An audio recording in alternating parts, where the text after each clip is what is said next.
উচ্চ মাধ্যমিক প্রথম বর্ষের শিক্ষার্থীদের নিয়মিত অনলাইন ক্লাসে স্বাগত জানাচ্ছি। আমি সুজন দাস, প্রভাষক পদার্থবিদ্যা বিভাগ, কর্ণফুলী আজি চৌধুরী কলেজ। তোমাদের নিউটনীয় বলবিদ্যা থেকে আজকে পড়াবো একটা বস্তু উলম্ব তলে ঘুরলে তার উপরে এবং নিচে তার পাশে টান কী ধরনের হতে পারে সেটা আমরা আজকে পড়াবো। বস্তু অনুভূমিকভাবে ঘুরে আবার কি হতে পারে, উলম্ব তলে ঘুরে। তাহলে অনুভূমিকভাবে ঘুরে হচ্ছে এই যে দেখো মাথার উপর কি ঘুরে, ফ্যান ঘুরে। তাহলে ফ্যান ঘুরে এটা হচ্ছে কি, বস্তু হচ্ছে অনুভূমিকভাবে ঘুরে। আর উলম্বভাবে ঘুরে এভাবে ঘুরে, যেমন তুমি আঙ্গুলের মাথায় যদি একটা কি ঢিল বেঁধে যদি সুতার সাহায্যে যদি এভাবে ঘুরাও তাহলে এটা হচ্ছে কি উলম্ব তলে ঘুরছে। আর দেখো যে এই যে শিশু পার্কের মধ্যে তোমরা নাগরদোলা দেখেছো, নাগরদোলা কীভাবে ঘুরে, এইভাবে ঘুরে। তখন নাগরদোলা ঘুরলেও কি হয়, উপরের দিকে, উপরের একদম পিক পয়েন্টে যখন যায় তাহলে কি হয়, নাগরদোলার কি হয়, বা গাড়ি, সার্কাসের মধ্যে গাড়ি দেখেছো, গাড়ির বডি নিচে থাকে কিন্তু হচ্ছে চাকাগুলো উপরে উঠে যায়, তবুও গাড়িটা পড়ে না কেন? নিশ্চয়ই তোমরা আশা করি একটু বুঝতে পারছো এই আইডিয়াটা। নিচের দিকে হচ্ছে কি, গাড়ির চাকা নিচে আর বডি উপরে, যখন এখানে যায় তখন এই যে দেখো এভাবে গিয়ে তাহলে চলে যায়। তাহলে তেমনিভাবে ধরো আমরা একটা আঙ্গুলের মাথায় সুতার সাহায্যে একটা ঢিল বেঁধে এরকম করে ঘোরাচ্ছি, তাহলে এরকম করে ঘোরালে এখানে এই নিচের পয়েন্টের মধ্যে টান বেশি দিতে হবে। নিচের পয়েন্টে টান বেশি দিলে এখানে যদি আমি এভাবে ধরে রাখি তাহলে হালকা ব্যাগ প্রদান করলে বস্তুটা কি হবে, বস্তুটা নিচে পড়বে না, অর্থাৎ ঢিল পড়বে না। ঢিল পড়া মানে নিচের দিকে ঢিলে ডালা হয়ে পড়ে যাওয়া, মানে ঢিল পড়া। ঢিল পড়বে কি না, ঢিল পড়বে না মানে কি নিচের দিকে পড়বে না, আমার ঢিলটা পড়বে না, ঢিল পড়বে না মানে এরকম টেনে যদি এখান থেকে নিচ থেকে তুলতে টান বেশি দিতে হবে, আর উপরের দিকে আস্তে করে ছেড়ে দিলে একটা ব্যাগ নিয়ে তখন বস্তুটা চলে যাবে। তাহলে কোন পয়েন্টের মধ্যে কি ধরনের কাজ করবে, আমরা উলম্ব তলে বস্তুর টানটা হিসাব করব। তাহলে একটা হিসাব, এখানে এই যে একটা হচ্ছে কেন্দ্রবিন্দু, এখানের মধ্যে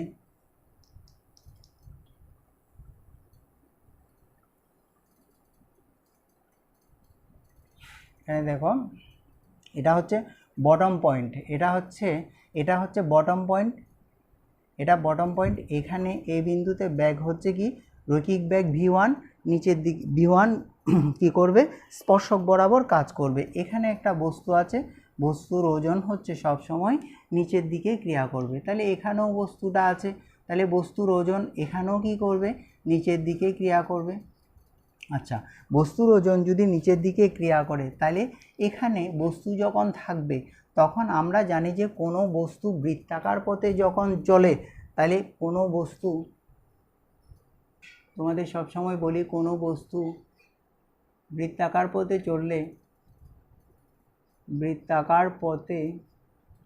চললে সব বলের লব্ধি হবে, সব বলের লব্ধি কেন্দ্রমুখী বলের সমান হবে। এটা সব সময় মনে রাখবে, কেন্দ্রমুখী বলের সমান হবে, এটা গুরুত্বপূর্ণ কথা। এই কথাটা কি বললাম, কোনো বস্তু যখন বৃত্তাকার পথে চলে তখন কি হবে, তখন যতগুলো বল কাজ করবে তখন সবগুলো বলের লব্ধি মানে সবগুলো বলের যোগফল বিয়োগফল সবগুলো বলের লব্ধি কী হবে, কেন্দ্রমুখী বল মানে centripetal force mv² divide by r এর সমান হবে। তাহলে এখানের মধ্যে যখন বস্তু চলছে তখন তার ব্যাগ আমরা কি ধরলাম, V2 ধরলাম। এটা হচ্ছে আমরা কি ধরলাম, বটম, এটা হচ্ছে টপ পয়েন্ট, এটা টপ পয়েন্ট, আর এটাকে ধরলাম কি বটম পয়েন্ট, এটাকে আমরা ধরলাম বটম পয়েন্ট। তাহলে বটম পয়েন্ট ধরলাম। তাহলে দেখো হিসাব করো, এখানে টান যখন এখানে, তখন তার ওজন নিচের দিকে। আচ্ছা, তাহলে এবার আর কি নিচের দিকে হতে পারে, টানও কি হতে পারে, টানও নিচের দিকে হতে পারে। এবার এখানে আসি, এখানের ওজন নিচের দিকে আর টানটা হবে কোন দিকে, টানটা হবে উপরের দিকে কাজ করছে। এবার দেখো, আচ্ছা, তারপর এখন আমরা এখানে যখন হবে আবার এখানেও একটা কি হতে পারে, এখানেও একটা টান হতে পারে, এদিকে টান হতে পারে, এদিকে টানটা এদিকে কাজ করবে, আর কেন্দ্রবিমুখী বল এখানে কেন্দ্রবিমুখী বল হিসাবে কাজ করবে। তাহলে দেখো এখানে টান এদিকে কাজ করছে আর টানটাই হচ্ছে কি কেন্দ্রমুখী বলের সমান, সেটা আমরা হিসাব করব। এখানে শুধু টান, তাহলে এখানে ওজন কি হচ্ছে, এখানে ওজন mg, এই সুতার দৈর্ঘ্যের সাথে কি কোণ উৎপন্ন করে, mg cos 90 ডিগ্রি কোণ উৎপন্ন করে। সুতরাং cos 90 এর মান 0। সুতরাং এই উপাংশ, ওজনের এই উপাংশ কি হয়ে যায়, ওজনের এই উপাংশ কি হয়ে যায়, তাহলে সুতার দৈর্ঘ্য বরাবর ওজনের এই উপাংশ কি হয়ে যায়, 0 হয়ে যায়। সুতরাং কি হবে এই বরাবর বল দ্বারা কি হবে, কাজ করবে। তাহলে এবার আশা করি তোমরা বুঝতে পেরেছ আমরা কি বলতে চাচ্ছি। তাহলে টপ পয়েন্টে কি হচ্ছে, আমরা আস্তে আস্তে যাচ্ছি, টপে কত বটমে কত, আমরা আস্তে করে টানগুলো বের করব। এখানের মধ্যে টানটা আমরা T1 ধরি, এখানে টানটা কত T2 ধরি। তাহলে এবার প্রথমে ধরব বটম পয়েন্টে টানটা কত, হিসাব করি বটম, তাহলে বটম পয়েন্ট অ্যাট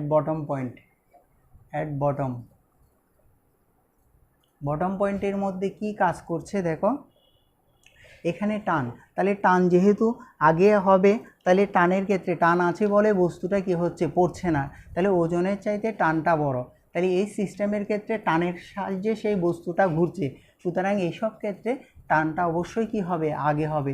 তাহলে T1 আর ওজন কোন দিকে, আর ওজন হচ্ছে বিপরীত দিকে, তাহলে T1 মাইনাস কত হবে, mg হবে। তাহলে সব বলের লব্ধি কত হবে বলো তো, mv স্কোয়ার ডিভাইডেড বাই কত হবে, আর mv1 স্কোয়ার ডিভাইডেড বাই কত হবে, আর হবে। তাহলে আশা করি বুঝতে পেরেছো। আবার যাই, তাহলে এটা কত হচ্ছে, টান উপরের দিকে, ওজন নিচের দিকে, তাহলে T1 মাইনাস mg। কেন মাইনাস mg, একটার বিপরীতে, এটা যদি পজিটিভ হয় এটা নেগেটিভ, তাহলে কত হবে mv স্কোয়ার ডিভাইড, সবগুলো বলের লব্ধি কেন্দ্রমুখী বলের সমান হবে। এটা হচ্ছে কি অ্যাট বটম পয়েন্ট। এবার আমরা T1টা হিসাব করে ফেলি।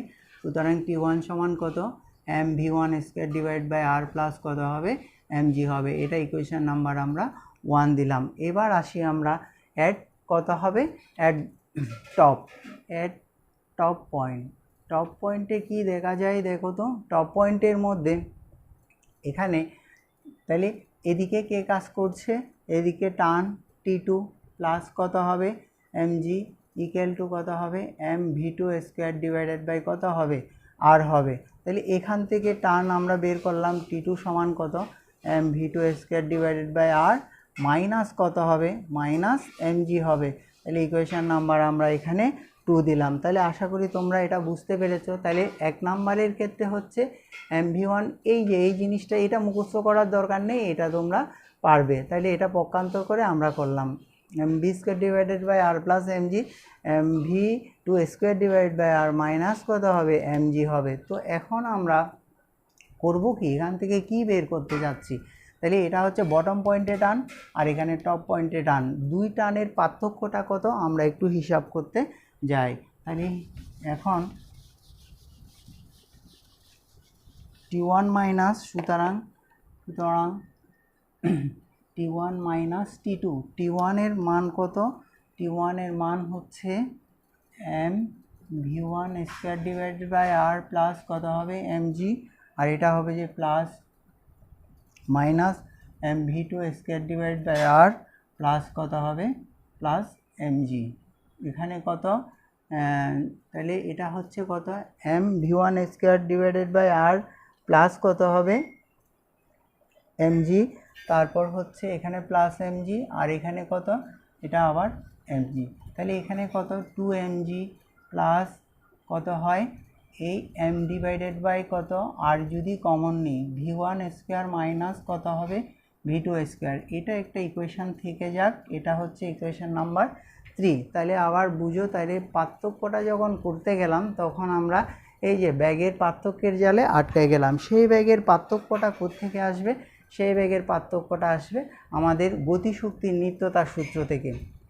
তাহলে গতিশক্তি মানে কি, বটম পয়েন্টে মোট শক্তি আর টপ পয়েন্টে মোট শক্তি হচ্ছে কি, মোট শক্তি হচ্ছে শক্তির নিত্যতা। এখন তুমি চিন্তা করতে পারো বটম পয়েন্টে কি থাকবে, বটম পয়েন্টে তোমার স্থিতিশক্তি থাকবে না, কিন্তু গতিশক্তি থাকবে হাফ m1 v1 স্কোয়ার। কিন্তু টপ পয়েন্টের মধ্যে কি থাকবে, টপ পয়েন্ট আমরা স্থিতিশক্তি হিসাব করি ডাউন টু আপ। তাইলে টপ পয়েন্ট যেহেতু ডাউন টু আপ, ডাউন থেকে যখন উচ্চতা আছে, টপ পয়েন্টের এই যে নিচের বিন্দু থেকে যখন এটার উচ্চতা আছে তখন কি হবে, তার অবশ্যই স্থিতিশক্তি থাকবে। এবং সে যখন ঝুলানো আছে তখন সে কি হচ্ছে, একটা কোনো দৃঢ় অবলম্বন হতে ঝুলানো নেই, তখন সে কি হচ্ছে, এটা চলমান বিন্দু হতে ঝুলানো আছে। আবার দেখো, তাহলে এটা যদি কোনো বিন্দু হতে বা কোনো ছাদের উপরে থাকতো তখন তার গতিশক্তি থাকতো না, কিন্তু সে চলমান অবস্থায় আছে। তাহলে এই অবস্থানে তার কি আছে, এই অবস্থানে তার গতিশক্তিও থাকবে, স্থিতিশক্তিও থাকবে। আবার বুঝো, তাহলে টপ পয়েন্টে কি থাকবে, টপ পয়েন্টে থাকবে গতিশক্তি আর স্থিতিশক্তি, আর বটম পয়েন্টের মধ্যে তোমার স্থিতিশক্তি থাকবে না, শুধু গতিশক্তি থাকবে।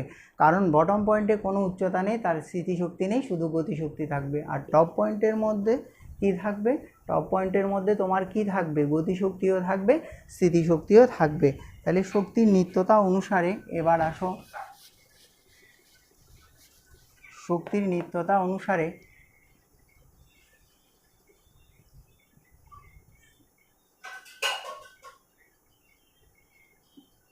নিত্যতা অনুসারে আমরা কি লিখতে পারি, তাহলে বটম পয়েন্টে স্থিতিশক্তি, তাহলে বটম পয়েন্টে অ্যাট বটম মোট শক্তি ইকুয়াল টু অ্যাট টপ মোট শক্তি। তাহলে এখন বটম পয়েন্টে স্থিতিশক্তি কত, 0, আর গতিশক্তি কত, হাফ এম v1 স্কোয়ার, আর এখানের মধ্যে স্থিতিশক্তি কত, স্থিতিশক্তি mg এইচটা কত, এই যে তোমাদের বললাম টপ পয়েন্টের মধ্যে স্থিতিশক্তি কাজ করবে কোথায়, ডাউন টু আপ, কারণ স্থিতিশক্তি হিসাব করে ডাউন টু আপ। তাহলে ডাউন টু আপের মধ্যে, এই বৃত্তের মধ্যে এই ডাউন টু আপ পুরোটাই কি বলো তো, পুরোটাই হচ্ছে, এটা যদি ব্যাসার্ধ হয় আর পুরোটাই হচ্ছে ব্যাস, তাহলে এইচটা হচ্ছে কি 2 না, তাহলে এটাই হচ্ছে কি এইচ হিসাবে কাজ করবে। আর এটা হচ্ছে কত, হাফ এম কত হবে, v2 স্কোয়ার হবে। তাহলে আশা করি তোমরা এটা বুঝতে পেরেছো। তাহলে এখন দেখো, এখানের মধ্যে আমরা যদি হিসাব করতে যাই, তাহলে এখানে M v1 square equal to 4mgr plus কত হবে, এম v2 স্কোয়ার, এই ব্যাপারটা তোমরা একটু দেখো। তাহলে আমরা যদি এটা এপাশে নিয়ে আসি, v1 square minus v2 square, তাহলে কাটা যাবে, কাটা গেলে 4 কত হবে, 4gr হবে। তাহলে এই পার্থক্যটা হচ্ছে কি 4gr। তাহলে দুই স্থানে মানে টপ আর বটমের মধ্যে ব্যাগের পার্থক্য হচ্ছে তাহলে 4gr, এটাও তোমাদের মনে রাখতে হবে। এটা যদি আমরা এখন 3 নম্বর সমীকরণে বসিয়ে দিই তাহলে কি হয় দেখি, এটাকে ইকুয়েশন নাম্বার দিলাম 4, তাহলে 4 নং 3 নংয়ে বসিয়ে পাই, তাহলে এটার মধ্যে বসাই দিই, তাহলে এটার মধ্যে আমরা বসিয়ে দিই 2mg plus V divided by R, আর এটা হবে যে কত 4gr। তাহলে এখানে আর কাটা যাবে, তাহলে এখানে কত হবে, এখানে আর কাটা গেলে এখানে কত দাঁড়ায় 2mg প্লাস কত হবে mg, তাহলে এখানে কত 4mg, তাহলে এখানে 4mg, এটা হচ্ছে 6mg। তাহলে একটা কথা বুঝে নাও, t1 minus t2 equal to কত হবে, 6mg হবে। অর্থাৎ হচ্ছে এই যে নিচে এবং উপরে যে টানের পার্থক্যটা হচ্ছে কত, 6mg। মানে নিচের টানটা সবসময় মনে রাখবে, নিচের টানটা সবসময় বেশি, উপরের চাইতে বেশি। তাহলে নিচের টান উপরের টানের চাইতে কত গুণ বেশি, 6 গুণ বেশি, ওজনের 6 গুণ কি, ওজনের 6 গুণ বেশি। তাহলে আশা করি তোমরা টানের পার্থক্যটা বুঝতে পেরেছো। এখন এখানের মধ্যে আর পরবর্তী ক্লাসের মধ্যে আমরা বলবো, এখানে যদি এই যে নিচের মধ্যে যদি টান যদি কত হয়, 0 হয় এখানের মধ্যে, তবুও একটু করে তোমাদের একটু করে বলে দিই, এই যে নিচের মধ্যে যদি আমাদের কত v1 square minus v2 square সমান কত হবে 4gr। এখন দেখো এখানের মধ্যে যদি আমরা উপরের দিকে টানটা যদি বের করতে যাই, উপরে টান, তাহলে উপরে টান কি v1 না v2, তাহলে উপরের দিকে টান হচ্ছে v2। তাহলে তুমি যদি এটা যদি এই পাশে নিয়ে যাও তাহলে কত দাঁড়ায় দেখো তো, v1 স্কোয়ার, তাহলে এখানের মধ্যে তুমি যদি v2টা বের করতে যাও, v2 এর মান আসবে √, কত √gr, একটা টার্ম আসবে √gr, তাহলে √gr, তাহলে এটা হচ্ছে নিচের ব্যাগ, এই নিচের ব্যাগ দিয়ে যদি উপরের ব্যাগ বের করতে যাও তাহলে হবে যে কত √5gr। তাহলে হচ্ছে কি উপরের ব্যাগ সব সময় কম, মানে কি উপরের ব্যাগ তোমরা একটু আশা করি তোমরা V2 সমান হবে যে কত √GR, আর নিচের ব্যাগ হবে V1 সমান কত √5GR, √5GR। তাহলে এই দুইটা তোমাকে যদি কোনো সময় যদি অঙ্কে বের করতে দেয় উপরের দিকে ব্যাগ কত হলে ডিল পড়বে না। তাহলে ডিল পড়বে না মানে কি এই উপরের দিকে এই ব্যাগটা যদি নিচের দিকে ব্যাগ যদি বেশি দিয়ে যদি টান বেশি দিয়ে ব্যাগ যদি বেশি দিয়ে যদি উপরের দিকে এই ব্যাগ যদি প্রয়োগ করা হয় তবে কি হবে রশিতে ঢিল পড়বে না। তাহলে বস্তু কি হবে বৃত্তাকার পথে এভাবে নিচ থেকে এভাবে চলে যাবে। তাহলে এটা হচ্ছে কি করলাম, এটা হচ্ছে আমাদের ব্যাগ V1 এবং V2 আশা করি আমরা বের করতে পেরেছি। তাহলে আর এটা হচ্ছে টানের পার্থক্য। তাহলে এটা হচ্ছে টানের পার্থক্য T1 এবং T2 দুই টানের পার্থক্য। এখানে আমরা 6 mg যদি কোনো সময় বের করতে দেই তাহলে আমরা আশা করি পারবো। তারপর হচ্ছে যদি তাহলে আর যদি নেক্সট ক্লাসে তোমাদের পড়াবো এই সার্কেলের নিচে কোণ কত হলে তাহলে এখানে টান কত হবে, আর যদি উপরের দিকে একটা অ্যাঙ্গেল করে থাকে তাহলে কত কোণ হবে, এখানে অ্যাঙ্গেল করে রাখলে কত কোণ হবে, সেগুলো বের করা শেখাবো। তাহলে আশা করি আজ এদূর বুঝতে পেরেছো এই টপিকটা, এই ব্যাপার, এই ইকুয়েশনগুলো সবসময় মনে রাখবে। টানের পার্থক্য হচ্ছে ওজনে 6 গুণ, আর হচ্ছে কি ব্যাগের পার্থক্য 4GR, নিচের ব্যাগ হচ্ছে কত √5GR, আর উপরের ব্যাগ হচ্ছে √GR। তো আজ এদূর পর্যন্ত সবাইকে ধন্যবাদ।